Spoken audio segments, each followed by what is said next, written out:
À Don Bosco, les enfants recueillis dans le milieu ouvert sont orientés vers le premier accueil à Kachi.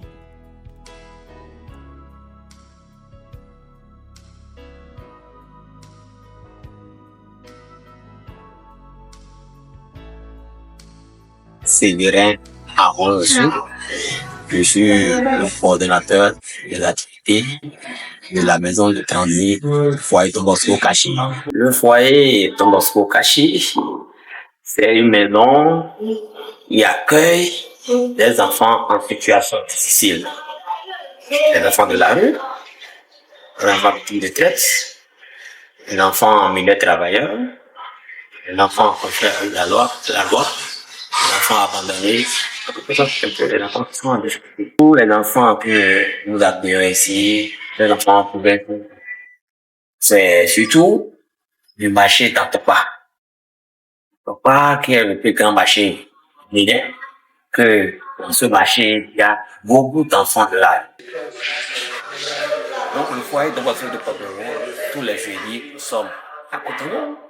Nous travaillons avec nos frères de la baraque en Marguerite et Cotonou. Nous écoutons ces enfants parce que nous avons notre baraque au niveau de Pac, qui est juste à côté du pont. Donc nous sommes là, nous travaillons avec l'équipe de là-bas, à écouter tous ces enfants qui viennent au niveau de la baraque pour les activités organisées par baraque. On essaye de voir ceux qui sont vraiment prêts pour quitter, pour quitter ce milieu-là pour rester dans un centre d'éducation. Le foyer de Bosco n'accueille pas seulement les enfants de là. C'est pas seulement les enfants de là qui viennent d'accueillir. Donc, comme on te dit, les enfants victimes de traite, les enfants en conflit avec la loi, les enfants en milieu travailleur, les enfants qui ont été abandonnés. Pour faciliter cette transition de la rue à un milieu éducatif, plusieurs activités sont offertes aux enfants.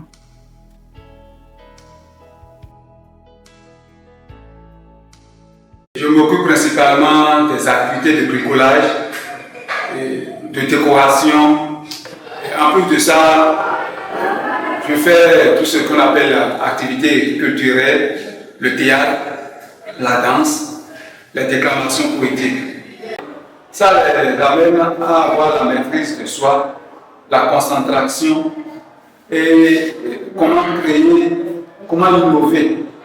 L'idée d'innovation, et ça génère en eux.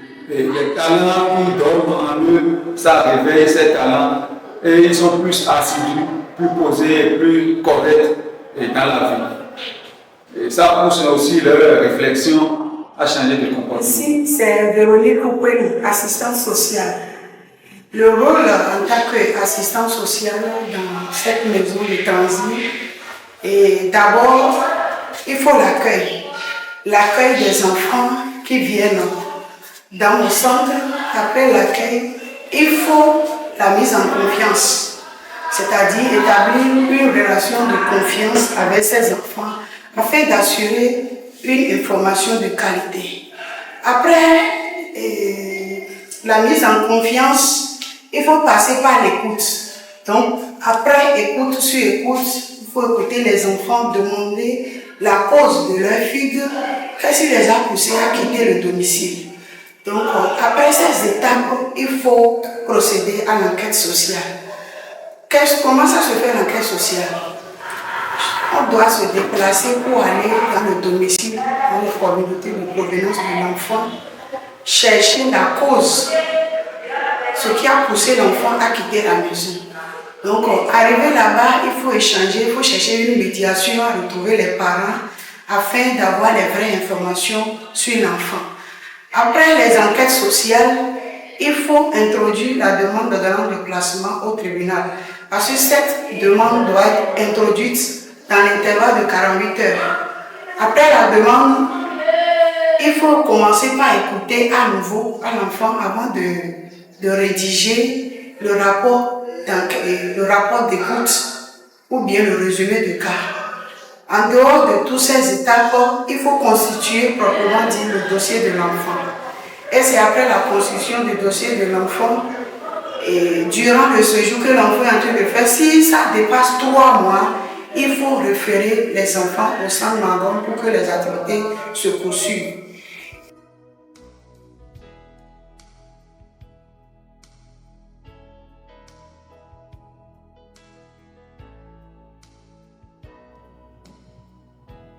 Sunday et André sont des enfants qui ont été référés au foyer par le biais du centre Maman Marguerite. Ils trouvent un cadre idéal au foyer de Kashi où l'on prend soin d'eux.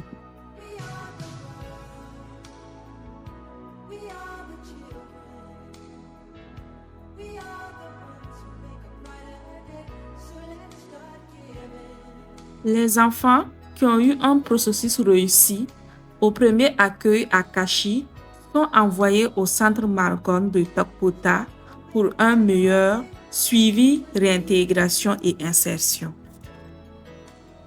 Ce processus qui conduit à l'intégration en famille et à l'insertion se réalise à travers diverses interventions. Le père Emmanuel Azaba, directeur exécutif du foyer Don Bosco. Le foyer Don Bosco de Porto Novo est pratiquement le cœur des autres foyers, c'est-à-dire le foyer de Maman Marguerite de Cotonou, qui se veut le poumon, qui permet de pouvoir approvisionner le cœur qui vit, c'est-à-dire les enfants que nous accueillons, qui sont les enfants de la rue ou en contexte de rue, les enfants issus de la maltraitance ou d'exploitation économique, ou les enfants rejetés parce qu'ils sont sous-titrés de l'enfant sorcier, ou les enfants qui sont en conflit avec la loi, que nous proposons une solution alternative à l'incarcération, sont les enfants qui sont issus soit du suivi du milieu ouvert de Cotonou, de Maman Marguerite, qui nous le réfère avec les ordonnances de placement issues de la police au niveau du marché ou de la CPS, qui oriente les enfants selon la situation vers nous pour une prise en charge afin de les aider à pouvoir définir un itinéraire de vie pour ces enfants. Alors donc, le foyer Don Bosco travaille déjà en synergie avec Maman Marguerite dans l'accueil pour la présentation de ces enfants. Et les enfants, une fois ici au foyer, continuent ce même travail d'insertion, à pouvoir un travail de réhabilitation de l'individu. Parce que l'enfant que nous accueillons, c'est pratiquement pour nous une poche de beaucoup de compétences qui, peut-être par la méchanceté des hommes, par un mauvais encadrement issu parfois de la situation précaire des familles, ou peut-être sur une délinquance juvénile, sommeil ces enfants. Donc en les accueillant chez nous, nous essayons de faire ressortir en eux tout ce qu'il y a de meilleur en eux pour développer ces talents-là, afin de les faire devenir d'authentiques citoyens, pour que la nation puisse être fière d'eux. Et alors, donc, le foyer dispose de centres, comme vous avez sûrement vu, de centres de court séjour et de centres de long séjour, qui permet de déployer le plan ou le projet de vie de l'enfant, qui, soit pour sa formation professionnelle ou sa formation académique, d'où l'accompagnement que nous offrons jusqu'à son retour en famille. Au nom de Yvette Abouyola, je suis la psychologue du foyer Don Bosco. Et le foyer Don Bosco, c'est un centre d'accueil de protection de l'enfant. Et nous avons deux centres. Il y a un à Kashi, qui est le centre du court séjour, et ici de long séjour. Et dès l'arrivée des enfants au centre Kashi, ils bénéficient systématiquement d'un accompagnement psychologique et qui permet de mieux connaître ces enfants et leur vécu, la situation familiale du départ. Et cette écoute permet aussi aux enfants de se décharger et de se sentir en confiance. Et après cette écoute, ils bénéficient d'un suivi et mensuellement au moins 4 fois par mois en moyenne par chaque enfant. Et cela nous permet en même temps d'élaborer leur projet de vie. Le projet de vie s'élabore avec l'implication des enfants dès le centre Kashi de court séjour. Arrivé ici au centre Magone, à Tokota, nous poursuivons avec leur projet de vie. Des fois, ça a suivi aussi de modifications parce que quand ils viennent ici, ils trouvent l'espace et autres, ils décident de faire, ils changent un peu par rapport à leur projet de vie, ce qui est normal parce qu'on pense toujours à grandir, à évoluer. Donc après l'écoute et le suivi que ces enfants bénéficient et le centre, le milieu, je voulais dire le milieu le plus adéquat et le plus approprié pour l'épanouissement et le bien-être de l'enfant, c'est la cellule familiale. Donc nous menons aussi des activités familiales, la médiation familiale et bien sûr avec les assistants sociaux, nous faisons une descente dans les familles pour outiller les parents et de la parentalité positive à travers l'éducation non violente et l'éducation non inhibitrice. Parce que nous avons constaté aujourd'hui que le problème des enfants aujourd'hui de la rue, dans la rue, des enfants vulnérables en général, c'est la famille. Je suis Alès Lokonon, assistant social au foyer Don Bosco de Porte-Novo. Au sein du foyer, ma mission s'inscrit beaucoup plus dans le contexte psychosocial. Cela consiste de façon plus spécifique à l'accueil des enfants, à l'écoute des enfants. Après l'écoute qui nous permettra d'abord de comprendre ce pourquoi l'enfant est hors du cadre familial, nous nous rendons maintenant en communauté, c'est-à-dire des interventions communautaires, à la recherche des parents pour comprendre la situation, ce pourquoi l'enfant n'est pas dans le cadre familial, déterminer en fait les réelles causes du fait que l'enfant ne soit pas dans le cadre familial. Ça nous permet de comprendre la situation de l'enfant afin de voir ce qui est juste beaucoup plus avantageux en matière de prise de décision sur la situation de l'enfant. Par rapport à un enfant ici qui décide d'aller à l'école, on l'oriente à l'école. Le centre se charge d'inscrire l'enfant à l'école.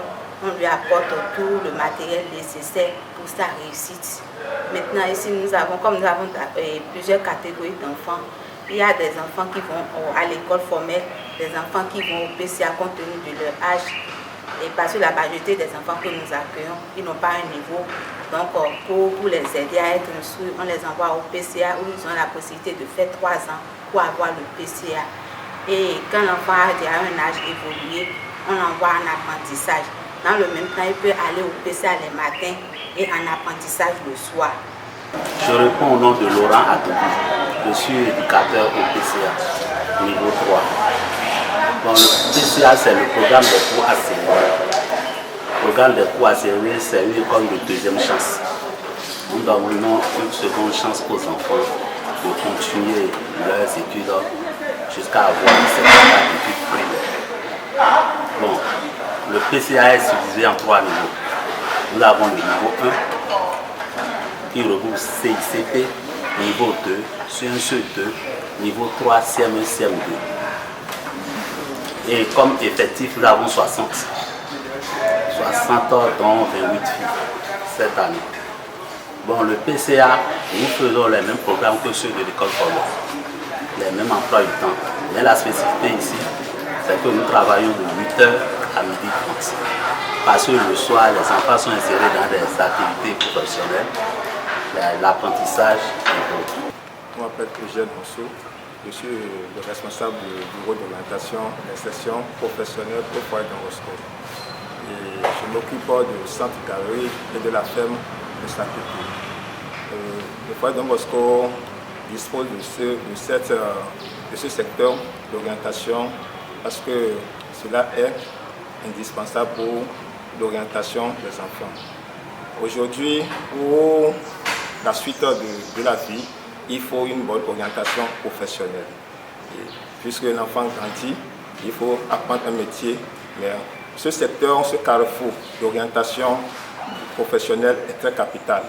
Et pour l'assurer au foyer Don Bosco, et pour que ça puisse réussir, le foyer Don Bosco s'est doté du bureau d'orientation et d'insertion professionnelle. Comment ça se passe au niveau du bureau d'orientation et d'insertion professionnelle? Il y a 3 niveaux d'intervention. Avant la formation, au cours de la formation et après la formation.